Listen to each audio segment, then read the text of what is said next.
Hello, this is Sam Drinks Beer, and this is an unbagging.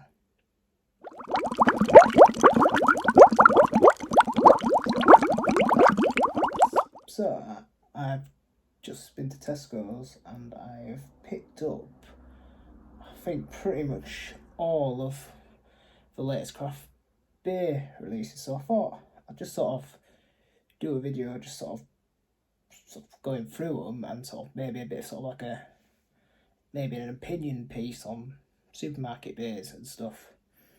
So we'll start by going through the beers and see what new beers have hit the shelf. So first one comes from Supermarket Regulars Salt, and it is a can of their Denim Hd Hc Ipa. I think HDHC is a I think it's what's it, high density hop charge, I think it stands for. I think it's sort of like what it says here, a hop charged IPA utilising a blend of 3 hop products to pack in a big bold hop flavours. So there you go. I believe it's something that's sort of originated from the US. So yeah, this is an IPA.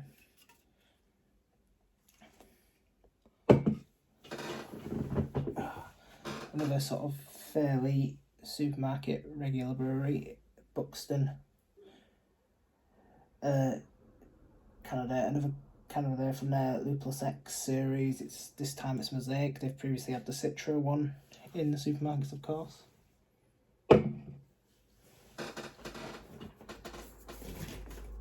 Another one from Buxton. Collab with Omnipolo, I believe. Yeah. I reviewed, if you remember, the original lemon ice cream or lemon sorbet beer a while ago on the channel. This seems to be from the same series. It is original raspberry ripple ice cream. It's got the same similar can design with the sort of ripple that looks a bit like a turd, but with a nice pink can this time to sort of look like raspberry ripple ice cream again. This one, it gives a bit more to what it is this time. I remember it didn't really say what it was on the lemon one, but this one says a refreshingly sweet and tart raspberry ice cream pale ale. So it is a pale ale from the original ice cream series by Buxton and Omnipolo. Yeah, if you remember the last one, it just said original lemon sorbet beer. It didn't really say anything about the style, so you sort of have to guess. I mean, it wasn't particularly sour, I don't remember, so yeah, next up we've got from another supermarket regular brewery, Vocation.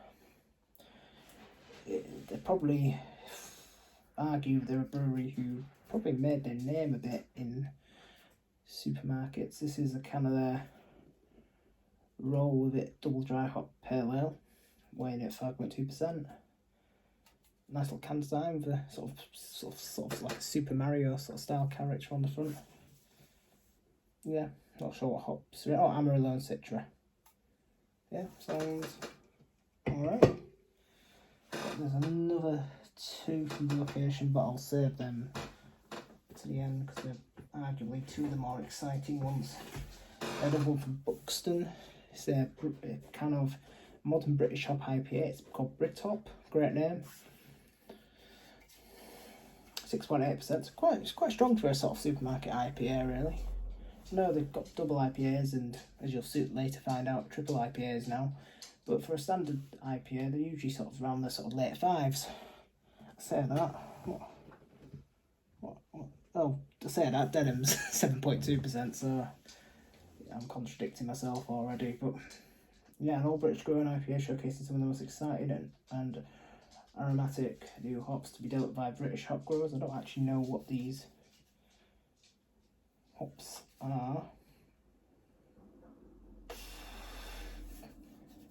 I don't seem to say. Let's just assume it's Goldings and Jester and all the whatever, you know, the usual ones. there's this one which I'm pretty sure is going to be absolutely rank, but I sort of had to try it just to make sure. And it's from Brewdog. It's a Palma Violets New England IPA. If you can call a 5.5% beer an IPA, maybe just about. Yeah, I've looked at some reviews of this and on Untappd and the like, and it's getting pretty mixed to say the least. And yeah, this might be one that gets reviewed on here, to be honest.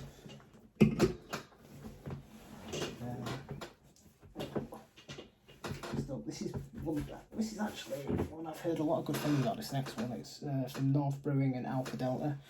North Brewing have had quite a few beers in Tesco, and probably arguably the better beers in Tesco, like the likes of Lost Cosmonauts and what was the other one? The green one. Was it like a Kvik IPA? I can't remember. It was Green Curve, I think it was called. Of course, also the Sputnik as well. Sort of a regular fixture. But this one, yeah, it's a double IPA, 8%. Probably Alpha. No, not actually. No, it's not Alpha Delta's first appearance in supermarkets because they've got the collab with Northern Monk in Morrison's. The what's it called? Is it not Faith in Futures? No, that's in Tesco. Order of the Faith, I think it is. But correct me, I might be wrong. I'll probably edit it in if I am wrong. So, and the last two come from Vocation. So first, what I think is the first ever triple IPA in supermarkets. It's a beer called Triple Vision, 10%. I don't think there's been a triple IPA in supermarkets before. Well, correct me if I'm wrong. Hopped with Calypso. That's not a hop I'm particularly familiar with. Citra and Columbus. Yeah, I'm expecting this to be a decent beer. And the last one I'm probably most excited about is, I think what I think has replaced Imperial Kirsch on the shelves, because there was none of that around, is the Imperial Banana. A 11.4% chocolate and banana Imperial Stout. 11.4%, and I believe this is possibly the strongest beer that's ever been in supermarkets. But again, correct me if I am wrong. Ironically says store cool, drink fresh on the side, but yeah, it's been stored on a nice ambient shelf in Tesco's. So yeah, they're the 9 beers I've purchased. I think that's pretty much all of the new releases. There might have been a couple of the Brewdog ones I didn't get. I think there was Hazy Jane Guava, which I've had before, so I didn't bother getting that. And I think they are bringing Mr. President into cans as well, but I didn't see any of that. And I have had that in a bottle before, but they're the main 9, I believe. Yeah, they seem to sort of sneak out a bit, these new releases. There's usually, there's a guy called, I think it's Domo. I don't think he does the Tesco beer buying anymore, which is possibly why there's less sort of fanfare around it. But I know there's a sort of few sort of forums on Facebook and whatnot who sort of specialise in supermarket beer, but so it's a bit of a divisive and sort of controversial sort of subject, sort of supermarket beers. There's sort of two sides of the coin really, and you're basically getting nowadays, you're getting bottle shop quality beers on supermarket shelves. I mean, look, we've got Imperial Stout, barrel aged Imperial Stout, which before Imperial Kirsch was unheard of. We've got our first ever triple IPA, which in supermarkets that I'm aware of. We've got all sorts of sort of IPAs, and some of these, they all range in price between sort of £2.40 for sort of like the sort of standard pale ales and £5 for the Imperial Banana, the the raspberry ripple ice cream and abstract. When no, that wasn't £5. That was about £3.50, I think. But and then the tipper, they were all around £5, which, what do you pay for a barrel aged imperial stout from a bottle shop, 440ml? What would you pay? I mean, I know Vocation probably the more expensive breweries. These tend to be sort of one of the cheaper, more budget friendly offerings. I think that was the same price, to be fair, on the web store before they sold out. But what do you normally pay for a barrel aged imperial stout? I mean, if it's anything like the quality of Imperial Kirsch, which is fantastic, it would be happy to pay £10 for. That's what you could pay. For 11.4% barrel aged stout, easily you could pay over a tenner for one of them. For a tipper, £7-8 easily. Again, Vocation tend to be more budget friendly. They probably did sell it for around that price on the website. And dippers, you're looking at about £5-6 and they're selling for like £3.50. So I think the sort of the concern, in my opinion, is you can get all these quality beers. A lot of breweries are probably not making a huge amount of profit on them, but it gets them out there, and I think that's probably their argument. And and the amount and the sort of quantity they sell does eventually sort of raise a decent amount of profit. But it's a controversial subject because obviously it's taking beer away from independents. It's giving less incentive to sort of go to independents and spend your money there. And you just pop up Tesco's and get a decent New England IPA or a decent stout, triple IPAs, double IPAs, imperial stouts. So it's a tough one because I sort of see that side of it. The way I tend to see it is based on my own experiences. I mean, I'll tend to try and get all the new releases, if I'm honest, just try them out, because a lot of the time they do tend to be only in supermarkets, which I think's fine. I think as long as these beers are exclusive to supermarkets, it has sort of a minimum impact with sort of Vault City and Cloudwater going to Tesco earlier in the year, and the beers they're putting in are sort of exclusive. I know Cloudwater did attract quite a bit of controversy by their sort of their execution, if you like, and the way they went about it, which, particularly given some of the previous things they'd said about never going in and stuff, while Vault City did it in quite a sort of a way that a lot of people sort of quite liked, because they were very sort of open and understanding, of course.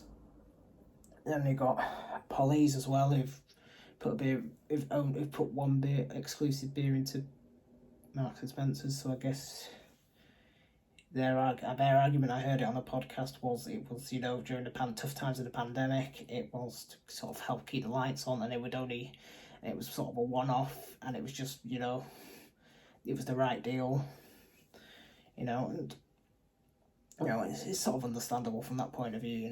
We've got to remember these are small businesses at the end of the day, just like the bottle shops and stuff, and a lot of them aren't making that much profit really. Brewdog, on the other hand, we'll forget them. They're probably rolling in it, and they are slightly sold out. So, but the others, such as particularly, I mean, you look at Vocation, they probably pretty much made their name in supermarkets, when they first came out. That's how they got their name out there, and it's fair enough. And Norman Monk are another one, they've pretty much got their name out there through supermarkets. And, both Vocation and Norman Monk both do some really sort of high quality stuff, which sort of battle with the big boys. And I think I said on another video recently while I was reviewing a Norman Monk video that Norman Monk's for beer, I think they don't get taken as seriously as some breweries because they've got so many beers in supermarkets that maybe, not obviously not at the level of some of the absolute big hitters in the game. But good beers, but obviously when they do put their mind to it, they do tip-top stuff. So yeah, it's a tough one, but I think the way to look at it as well is you've got a guy who's, your Carling, your Stella drinker. Oh, I want to try something a bit different, so they've got to pick up some one of the sort of cheaper craft beers in the supermarket, like a Northern Monk Faith or Vocation Life and Death, one of them sort of beers, and I just want to try something different, so they try and they love it, so they come back next week and they go, oh, what else has sort of Vocation got? So they go and buy perhaps, they've got this triple IPA, oh, it's £5, but oh, it must be good if it's £5, oh, it's 10% and stuff. So they, again, that £5 will be expensive to someone who's not sort of entering craft beer and stuff. But this sort of, they try it and then they go, try a few other breweries, perhaps pick up one of the Cloudwater beers and go, oh, and then they see, but how God, I have all these other beers. Oh, how do I get these beers? And they realise, boom, they're in a bottle shop buying sort of beer. So it's sort of like it makes it accessible, I guess, as well. And so I'm very much in the camp of thinking it's mostly a good thing. Things I don't like is I don't like how they're not stored properly, how they're just stored on ambient shelves. Unlike in bottle shops, attention will be paid to canning dates. I mean, these will all just come out, so the canning dates are going to be relatively fresh, I imagine. So again, that's not ideal. So yeah, obviously hops fade. So I mean, if you go back and most particularly probably the pale beers, not so much, obviously not the stout, that'll be fine. But if you go back in maybe 6 months' time and pick up one of these sort of IPAs we've got here, it won't be tasting anywhere near as good as it does now, and I think that's the problem. Especially when they put like 1 year sell by dates usually on the pale supermarket beers, but they will not be tasting. They'll be tasting probably pretty awful after 7 or 8 months on an ambient shelf. But yeah, I think for the most part, it makes it accessible to people getting into it.